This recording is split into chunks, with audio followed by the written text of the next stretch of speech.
A'udzubillahi minasyaitonirrajim. Bismillahirrahmanirrahim. Alhamdulillahirabbil wassalatu wassalamu ala asyrafil anbiya'i wal mursalin wa ala alihi wa sahbihi ajma'in. Assalamualaikum warahmatullahi wabarakatuh. Waalaikumsalam warahmatullahi wabarakatuh. Ya, baiklah, pertama sekali saya mengucapkan ahlan wa sahlan kepada Bonda Ustazah Salwati binti Zahari ke sesi soal jawab kita yang bertajuk Gerhana Matahari dan Bulan dan pengisiannya. Ahlan biki ya binti Mujahidah dan semua penonton-penonton sekalian. Assalamualaikum warahmatullahi wabarakatuh. Baiklah, lebih dahulu saya ingin memberi info kepada anda semua. Tahukah anda bahawa gerhana terakhir yang berlaku di Malaysia iaitu gerhana bulan, iaitu pada 21 Mei 2021 dan gerhana matahari pada 10 Jun 2021. Okey. Jadi baiklah, tanpa membuang masa, jadi kita akan teruskan dengan soalan yang pertama. Okey, silakan anak anda. Okey. Baiklah Ustazah, apakah dalil berlakunya peristiwa ini? Okey. A'udzubillahi minasyaitonirrajim. Kita tengok kepada surah Fussilat ayat 37. Bismillahirrahmanirrahim. Wa min ayatihi al-lailu wan-nahar wasyamsu wal-qamar la tasjudu lisyamsi wala lil-qamar wasjudu lillahi alladhi khalaqahunna in kuntum iyyahu ta'budun. Maksudnya daripada tanda-tanda kekuasaan Allah ialah adanya malam dan siang, adanya matahari dan bulan. Janganlah kamu sujud kepada matahari dan bulan, sujudlah kepada Allah yang menjadikan semuanya ini. Jika kamu hanya kepadanya kamu beribadat. Sadaqallahul azim. Sadaqallahul azim. Jadi Ustazah, bilakah disyariatkan salat sunat gerhana matahari dan bulan? Disyariatkan solat gerhana matahari ialah tahun kedua hijrah Nabi SAW daripada Mekah ke Madinah, dan disyariatkan solat gerhana bulan pula ialah pada tahun kelima hijrah Rasulullah SAW daripada Mekah ke Madinah. Jadi apakah hukum solat ini? Okay. Hukum solat inilah sunat muakkad, iaitu sunat yang sangat dituntut, sama ada kepada golongan lelaki ataupun perempuan, kepada orang memukim ataupun orang musafir, kepada orang hamba ataupun merdeka, solat bersendirian ataupun solat berjamaah. Jadi bilakah bermulanya atau masuk waktunya kedua-dua solat ini? Okey, kedua-dua solat ini maksudnya apabila jelas gerhananya ataupun yang telah ditentukan oleh para pengkaji kajian bintang yang mereka mahir dalam bab-bab ini, kemudian mereka akan viralkan di dalam media massa ataupun media elektronik. Jadi bilakah pula berakhirnya solat ini? Okey, berakhirnya solat ini ialah apabila hilangnya gerhana matahari ataupun gerhana bulan. Gerhana matahari, cahaya matahari jelas nampak, dan cahaya bulan pula nampak cahaya bulan tu dengan terang benderang. Kemudian bulan itu nampak bulat seperti bulan penuh. Subhanallah, sangat indahnya kejadian ciptaan Allah Subhanahu Wa Taala. Jadi Ustazah, bolehkah Ustazah kongsikan kepada para penonton bagaimanakah niat solat gerhana matahari dan gerhana bulan? Okey. Untuk niat solat gerhana matahari, kita niat usolli sunnata kusufi syamsi raka'ataini lillahi ta'ala. Saat ini kita solat bersendirian. Kalau kita berjemaah, usolli sunnata kusufi syamsi raka'ataini ma'muman lillahi ta'ala. Saja aku solat gerhana matahari 2 rakaat kerana Allah Ta'ala ataupun makmum kerana Allah Ta'ala. Dan niat untuk solat gerhana bulan pula ialah usolli sunnata khusyu fil qamar raka'ataini lillahi ta'ala ataupun makmum lillahi ta'ala. Saja aku solat gerhana bulan 2 rakaat makmum kerana Allah Ta'ala. Baiklah, jadi bagaimana cara melakukan solat ini? Okey, solat ini dilakukan dengan 3 cara. Berdasarkan daripada kitab Wisyah Al-Afrah ada 3 cara, dan daripada kitab Sabilah ada 2 cara. Cara pertama ialah cara paling ringkas.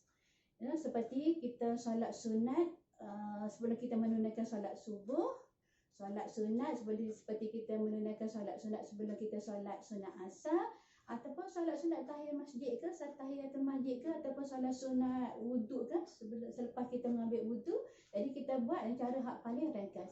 Jadi cara hak sederhana ialah tetapi sempurna, iaitu ada penambahan 2 rakaat juga, tetapi ada penambahan 2 qiyam, 2 iktidal dan 2 rukuk dan 2 sujud seperti biasa.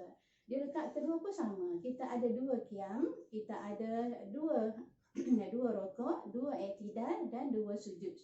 Kemudian bacaan di dalam rukuk dan sujud, bacaan semasa qiyam kita baca secara sederhana seperti yang biasa kita solat bersama-sama di masjid, di surau bersama dengan jemaah-jemaah lain, bersama dengan imam-imam di masjid yang berkenaan.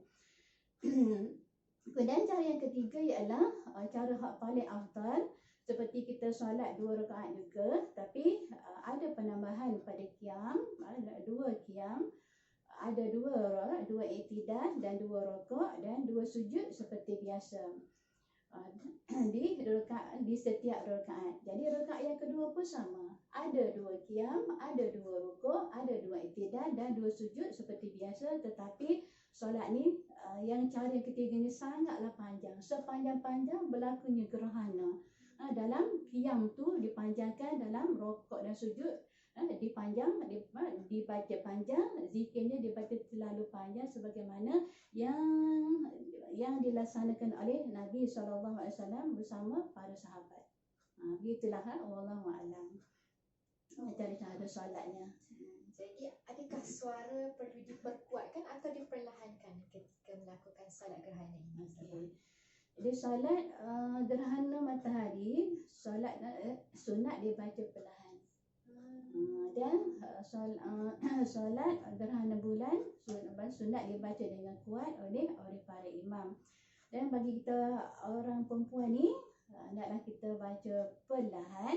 Kedua-dua solat ni naklah kita baca perlahan. Tapi seandainya ada sembahyang jemaah semuanya perempuan belaka, boleh kita memperkuatkan sedikit suara kita untuk solat sunat gerhana bulan. Okey, jadi adakah solat ini ada khutbah? Okey, ada. Setelah kita menunaikan solat sunat gerhana 2 rakaat, seperti kita solat sunat hari raya, solat dahulu 2 rakaat, kemudian barulah ada khutbah selepas itu. Jadi bolehkah solat ini dilakukan bersendirian? Boleh dilakukan bersendirian, tetapi tidak afdal lah. Dan disunatkan kita berjemaah di masjid ataupun di surau ataupun di tempat terbuka. Tapi di dalam lockdown ni, walaupun kita solat bersendirian pun, walaupun bersama keluarga pun, solatlah, jangan tinggalkan solat ni. Jadi apakah yang perlu dilakukan apabila mendapat tahu perkhabaran di mana akan berlakunya gerhana? Para imam dan bilal akan mewawarkan kepada jemaah untuk solat bersama-sama. Jadi para imam dan bilal akan beritahu solat itu akan dibuat di mana, di padang mana, di kawasan mana. Tetapi di dalam lockdown ni kita akan solat di rumah masing-masing bersama dengan keluarga masing-masing, ataupun kita akan solat bersendirian. Jadi adakah kaum wanita digalakkan untuk solat bersama? Okey. Cantik soalannya. Ya. Jadi digalakkan untuk solat bersama, tetap kita dapat pahala sunat muakkad juga bagi kaum wanita. Tapi hendaklah mendapat keizinan daripada suami seandainya yang telah berumah tangga, dan mendapat izin daripada wali ataupun ibu bapa bagi anak-anak perempuan yang belum berkahwin, asalkan dengan kehadiran mereka tu tidak mendatangkan fitnah. Jadi adakah solat ini didahului dengan azan dan iqamah? Cantik soalan ni, wahai anak anda moderator. Betul, sebelum tu pun dia nak tanya, adakah ada azan 6 kali sehari semalam? Oh, tak ada, tu pelik-pelik. Pelik kan?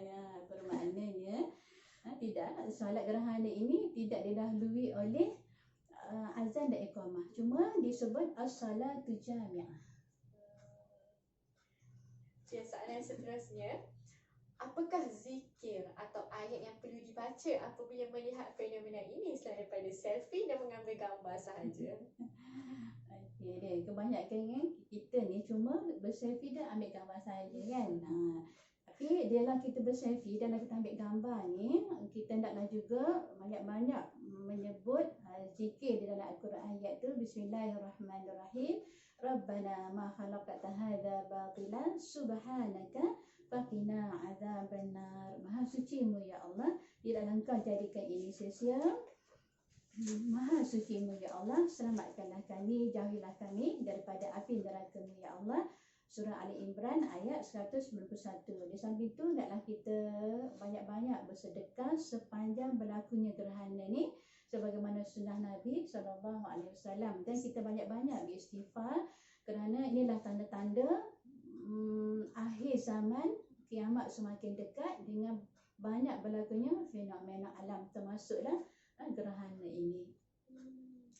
Jadi bagaimana jika fenomena ini berlaku serentak dengan solat hari raya?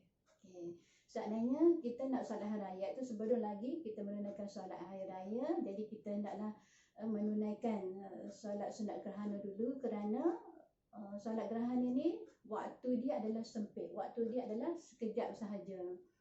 Jadi manakala solat sunat hari raya, sama ada hari Aidilfitri ataupun Aidil Adha, waktunya masih panjang, boleh kita solat sebelum masuknya waktu zuhur ataupun sebelum gelincirnya matahari. Bila gelincir matahari maknanya masuklah waktu zuhur. Jadi sebelum masuk waktu zuhur tu kita masih boleh lagi menunaikan solat sunat hari raya.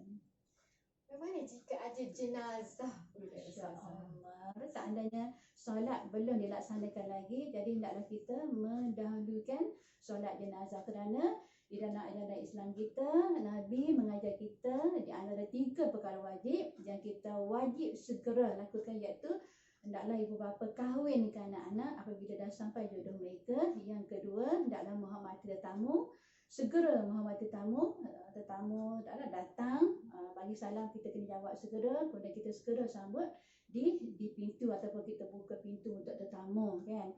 Kemudian yang 3, hendaklah kita segera menguruskan jenazah, termasuklah untuk solat jenazah. Baiklah, kita sudah sampai kepada soalan yang terakhir. Apakah hikmah dan pengajaran di sebalik berlakunya fenomena ini? Okey, subhanallah. Yang pertama, kita dapat menyaksikan kekuasaan Allah Ta'ala, keagungan Allah Ta'ala. Hanya Allah Ta'ala saja yang mampu untuk menjadikan gerhana ini. Jadi apabila kita menyaksikan kebesaran Allah Ta'ala ni, banyak-banyak kita sebut bagaimana kita sebut dah tadi, Rabbana ma khalaqta hadza batilan subhanaka faqina azabannar. Yang kedua, hendaklah kita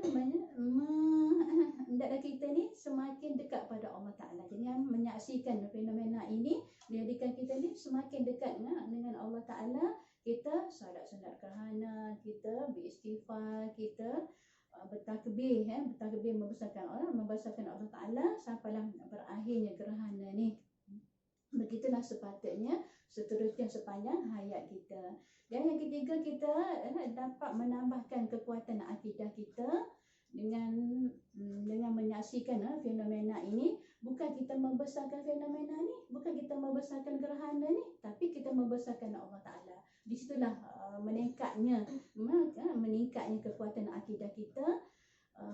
Kita juga menyangkal golongan agama Majusi yang menyembah matahari, kerana mereka ni menjadikan matahari itu sebagai Tuhan mereka. Mereka menjadikan matahari itu berkuasa untuk segala-galanya. Tapi saksikanlah apa yang terjadi pada matahari apabila berlakunya gerhana. Tidakkah matahari itu menjadi suram?